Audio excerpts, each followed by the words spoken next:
Friends, പരാജയം എന്നൊരു സംഭവം ലൈഫിൽ ഇല്ല.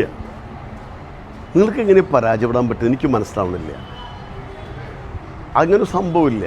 ടെമ്പററി ബ്ലോക്ക് വരും, ഉദ്ദേശിക്കപ്പെട്ട് നടക്കുന്നുണ്ടാവില്ല. അതിന് പരാജയം നിങ്ങൾ വിളിക്കുന്ന ഒരു സ്വപ്നം കണ്ടാൽ ആ സ്വപ്നം നേടുന്നവരെ നമ്മൾ തയ്യാറാണെങ്കിൽ അവിടെ എവിടെ പരാജയം? ഒരൊറ്റ പരാജയം വേണമെങ്കിൽ പറയാം നമുക്ക്. എങ്ങനെയാണെങ്കിൽ അത് ഭയങ്കര ഇൻട്രസ്റ്റിംഗ് ആണ്. എന്താണ് ആ പരാജയം? നമ്മളെ കണ്ട സ്വപ്നം നമ്മൾ ഉപേക്ഷിക്കുകയാണെങ്കിൽ അവിടെ കഴിഞ്ഞു. നമ്മൾ ഉപേക്ഷിക്കാത്ത കാലത്തോളം നമുക്ക് പരാജയമില്ല. താഴേക്ക് വീഴും, അവിടെ കിടക്കരുത്, എഴുന്നേറ്റ് വരണം. ദുഃഖം വരും, ദുഃഖിച്ചിരിക്കരുത്. വിഷം വരും, വിഷമിച്ചിരിക്കരുത്. നമുക്ക് ഒറ്റ കാര്യം വേണ്ടു, നമ്മളിറങ്ങിയ കാര്യം നേടണം. അതന്നെ നമ്മുടെ കോൺസെൻട്രേഷനും നമ്മുടെ മൈൻഡ് സെറ്റായിരിക്കേണ്ടത്. അതുകൊണ്ട് പ്ലീസ് പരാജയം എന്നൊരു വേർഡ് പറയല്ല. അതുകൊണ്ടാണ് ആൽബർട്ട് ഐൻസ്റ്റീൻ പറഞ്ഞത്, you may fail but you are not a failure. ചില ബ്ലോക്കുകൾക്ക് വരും, അതൊരിക്കലും പറയരുത് നിങ്ങൾ തോറ്റ വ്യക്തിയാണെന്ന്. നമ്മുടെ എല്ലാ കാര്യങ്ങളും ഹിറ്റാവണമെന്നില്ല.